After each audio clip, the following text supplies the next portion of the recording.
Pats linas kaip medžiaga man labai patinka. Aš tikrai esu didžiulė lino gerbėja ir visi tiesiog mano drabužiai, namų interjeras, užuolaidos, staltiesės, patalynė, viskas yra iš lino.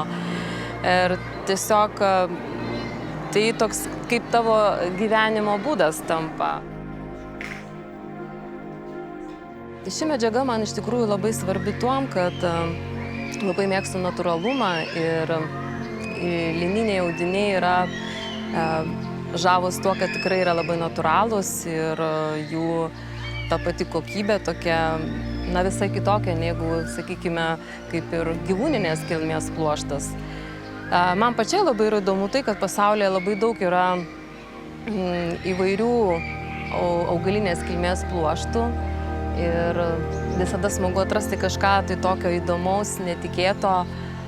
O linas tai yra, kaip mūsų lietuvių tradicijoje, labai svarbus ir tą tokia, kaip matau, kaip tęstinumą, tęsti tą tradiciją.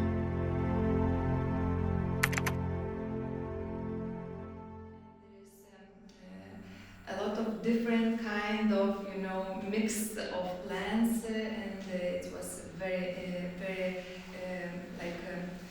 very slow process in which I was very deep. Find how I can have the pie. Esu Silvija Juzelskitė, esu tekstilės menininkė, dizainerė, baigiau Vilniaus dailės akademiją, bakalauro ir magistro studijas, buvau išvykusi studijuoti pagal Erasmus mainų programą į Airiją, Dubline, Nacionaliniam meno ir dizaino koledže. Ir ten studijų kryptis tikrai mane labai sudomino, nes būtent tam koledže buvo daugiau fokusuojamasi į tekstilės dizainą, kaip audimą daugiau.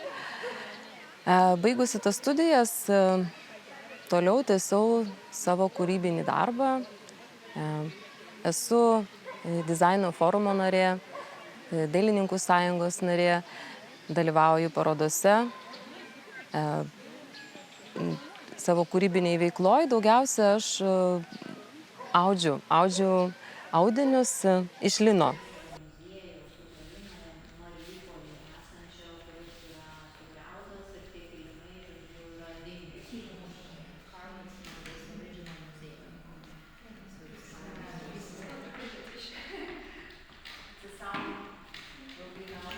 Buvo numatyta aplankyti ne tik tais Lietuvoje esančius fabrikus, kurie gamina lino produkciją, bet taip pat mūsų programoje buvo numatyta aplankyti ir Lietuvos nacionalinio muziejaus fondus, kur iš tikrųjų ten yra lobiai ir dalyviai galėjo susipažinti su mūsų tos tautos palikimu, kokie gali būti gaminiai iš lino ir kaip kokios spalvos, kokie audiniai. Iš tikrųjų ir pačiai irgi buvo atradimas, netgi nežinojau, kad vienam regione buvo apavas irgi rezgamas iš lininių storų siūlų. They were driving and they saw a woman walking in the skirt and the guy jumped out and he walked up to the woman and he's like, "Can you give me your skirt?" Projektas šitas tikrai labai vertingas ir tom, kad dalyviai yra labai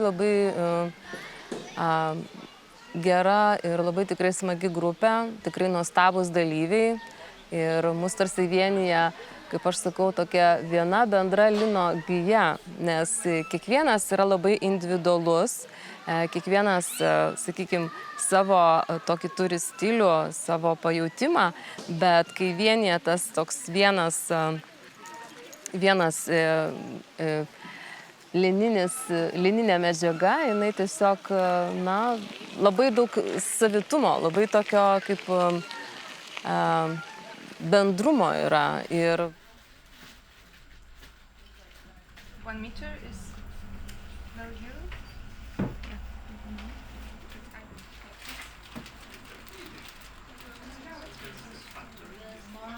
Toliau to labiau pradėjom gaminti būtent audinius.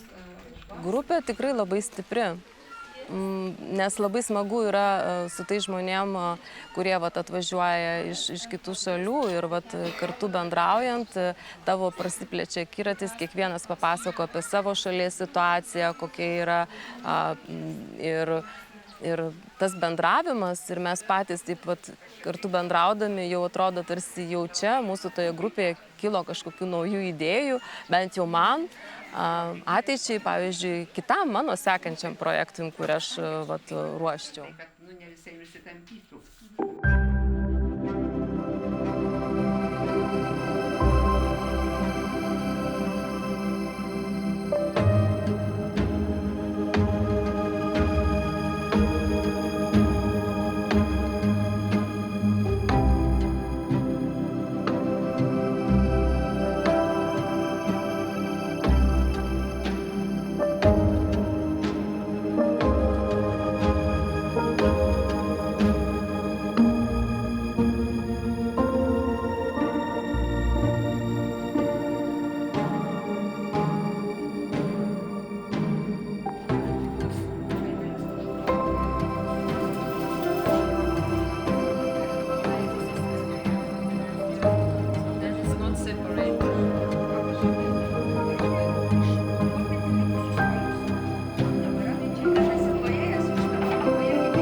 Po to, ką mes pamatėme išvykę į Prancūziją, Normandijos regione, tai mus tikrai labai sužavėjo pamatyti tą didžiulį tokį gražų mėlynai žydintį linų lauką. Ir visą tą procesą, kaip jisai vat, apdirbamas, tą tokia kaip nesenoviai, kaip darydavo, o vat, šiuolaikinė ta technologija.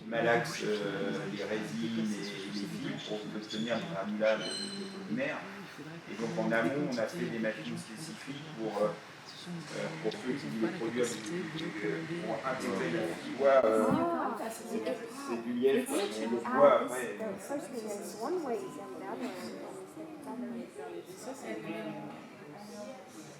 My name is Naomi Rossignol. I am a craft and textile designer.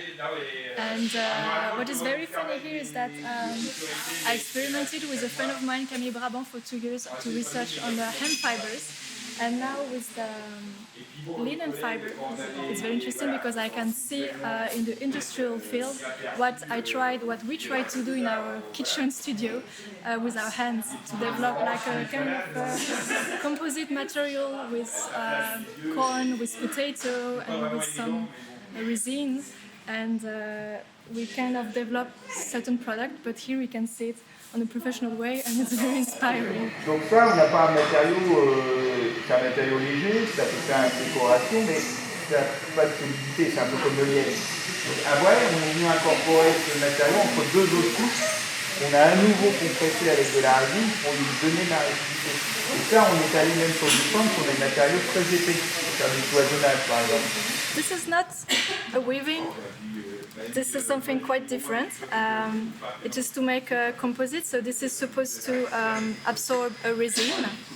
And what is super interesting is that they use long fibers that are not woven but are sewed in order to make the fabric flexible, so it can create some shapes if you want to bend it. It's super useful. And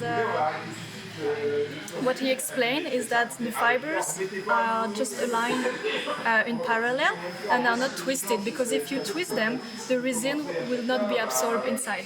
the fibers are this way, and here it is shaped on that direction. So it makes the fabric more flexible and bendable. Taip, šitas projektas iš tikrųjų man labai daug davė, labai praplėtė mano akiratį ir išvykusi vat, į tą Prancūziją, kai mes pamatėme, kad iš lino pluošto ne tik siūlai verpami ar medžiagos audžiamos, bet tiesiog sumaišius tam tikrą komponentą dervą yra tiesiog nuostabus kuriami daiktai, muzikos instrumentai, sporto inventorius, netgi automobiliaus vidaus salonas, kur atrodo kažkas neįtikėtino, kaip galima panaudoti tą lino pluoštą, nes jisai pats yra labai stiprus, nes lyginant su medvilne, linas yra ženkliai stipresnis negu ta pati medvilnė. Tai tiesiog, kaip pasakyti, prancūzai labai pažengė ir jie nesustoja vien ties tik tai tuo, kaip pasakyti, audinio ir siūlo gamybą, bet jie plečia tą savo, tokį kaip ieško naujovių ir būdų. Ir tai yra tikrai man labai tiesiog sužavėjo tas dalykas ir kai grįžus į Lietuvą papasakoju tokius dalykus, visi tiesiog nustemba. Nes šis projektas tikrai suteikia daug tokių įdomių atradimų. The first is the Turner machine. C'est la première, c'était le retournement. The first, dans la machine. Parce qu'avant, ça soudait à la main. Et nous, ça fait 50 ans qu'on fabrique nos cages en plage. Ça, c'est un savoir-faire spécifique à nous.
Dar mes Prancūzijoje tikrai sužinojome apie patį tą lino apdirbimą, kaip tas linas iš tikrųjų skiriasi, kodėl lino pluoštas yra skirtingas, kodėl jis gali būti šviesiai pilkas, tamsiai pilkas, kodėl jis yra rudas. Aš irgi anksčiau tokių niuansų, tokių technologinių dalykų nežinojau.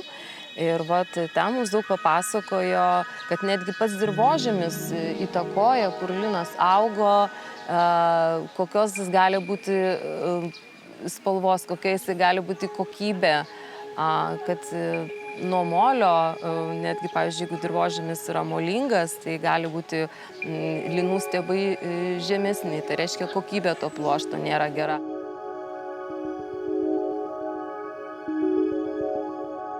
Tiesiog pačiai kaip kūrėjai, tai yra labai svarbu, nes kai tu kuri gaminį lininį, dauguma klientų, pavyzdžiui, vartotojai nelabai supranta, kodėl šita medžiaga yra tokia brangi.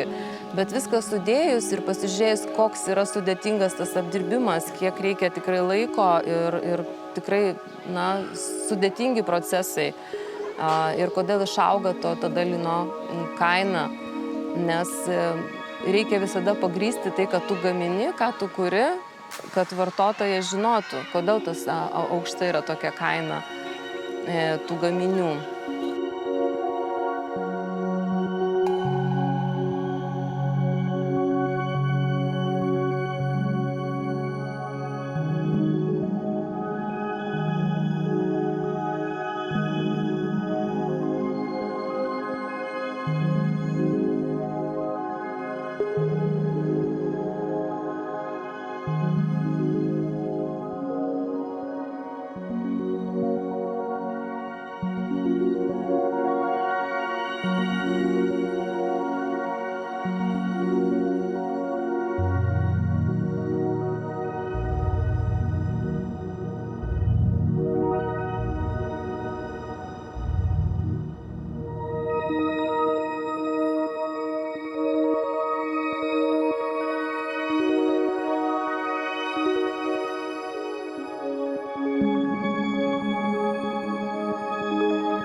Sutartinių iš tikrųjų labai daug yra apie linus, linų auginimą, linų rovimą, audimą. Na, žodžiu, unikalus tas dainavimas. Aišku, galbūt dalyviai nesuprato tos lietuvių kalbos, bet ta esmė ta, kad mes ir patys sudalyvavome ir tam kaip giedojime ir bandėme šokti kartu su giedotojomis sutartinio. Tai toks kaip įtraukus turėjo būti, ne tik tai, kad vizualiai pamatyti, bet tuo pačiu ir išgirsti tą tokį unikalų sutartinių giedojimą.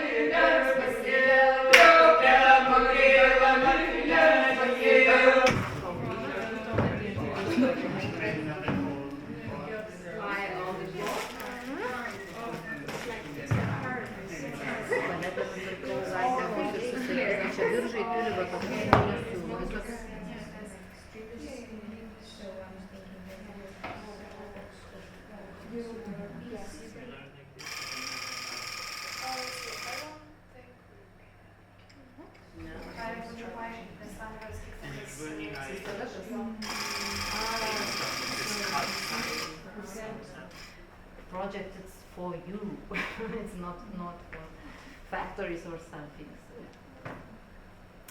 Planas daryti daug didesnes ir tada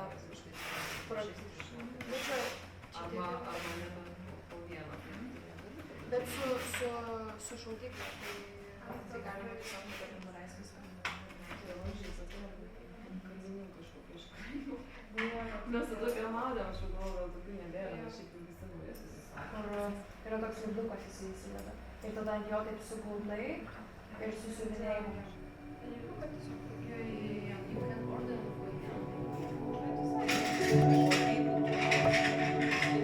Šio projekto ir šios rezidencijos tikslas, manau, buvo puikiai įgyvendintas, dėl to, kad grupė tikrai labai stipri ir labai daug dirbo. Ir tiesiog kiekvienas sukūrė savo tokią kaip ir individualią kolekciją. Visi tarsi labai skirtingai, bet labai bendrai. Ir mes, kai pradėjome dėliotis tos darbus, tos pavyzdėlius, kur buvo pasirinkimas galima austi, megzti mezgimo mašinomis, daryti atspaudą ant lininės medžiagos. Beje, tas visas medžiagas mums dovanojo Lietuvoje esantis fabrikai, kuriuose mes lankėme.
Aš šiaip labai norėčiau padėkoti visai komandai, kuri organizavo šitą projektą, kad pakvietė mane dalyvauti.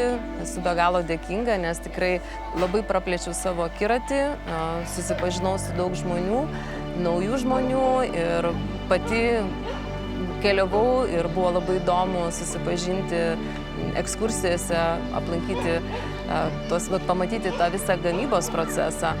Ir palinkėčiau VVEB komandai,